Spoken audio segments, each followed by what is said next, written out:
আজের সুসংঘে সম্মিলিত হয়েছে সেই বিপ্লবী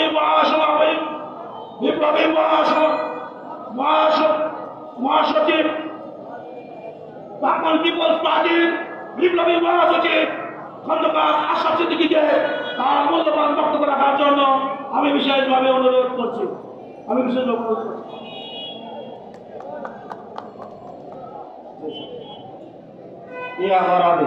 বিসমিল্লাহির রহমানির রহিম।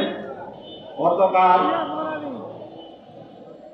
বিশ্ব নদী দিবস উপলক্ষে আজকের সমাবেশে সম্মানিত সভাপতি, সর্বকালের সর্বশ্রেষ্ঠ রাষ্ট্রবিজ্ঞানী, সর্বকালের সর্বশ্রেষ্ঠ সমাজ বিজ্ঞানী, মহান আধ্যাত্মিক জননেতা, পাটমন ইউনিয়ন ইউপিএস রাষ্ট্রের স্বাধীনতা ঘোষক, বীর অগ্নিপুরুষ, যার কথা বলতে গেলে আমার একটি কবিতা মনে পড়ে যায়, চাঁদ নয় সূর্য নয়তো পাহাড়ি ঝর্ণা, যদি বলি ফুল তাহলে ফুল, দার্শনিক জায়গার কোনো তুলনা হয় না। প্রিয় সংগ্রামী ভাই আমার, সেই মহান আধ্যাত্মিক জননেতা পাটমন পিপলস পার্টির প্রতিষ্ঠাতা সভাপতি দার্শনিক মোহাম্মদ জাহিদুল হক সাহেব এখানে উপস্থিত আছেন।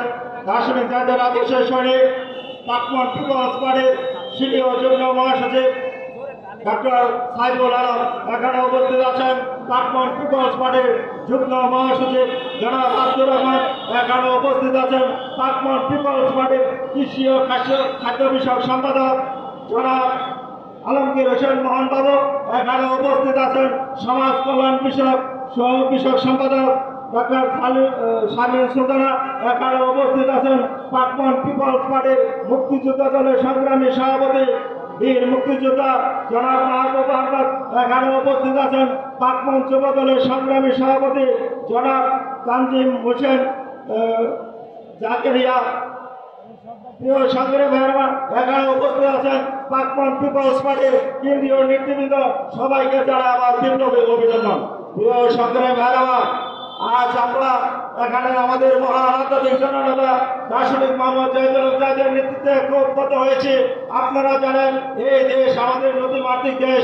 এই দেশের নদী শুকায় গেলে এদেশের মানুষ মৃত্যুর মুখোমুখি দাঁড়াবে। সেই মহান আধ্যাত্মিক জননেতা দার্শনিক জাহিদ এই বিশাল এক জনগোষ্ঠীর মৃত্যুর হাত থেকে বাঁচানোর জন্য 1988 সালে 4 নভেম্বর যমুনা নদী আরেচা ঘাটে তিনি এই নদী খননের উদ্বোধন করেন। সেদিন থেকে দার্শনিক জাহিদ প্রতিনিয়ত সংগ্রাম করে আছেন।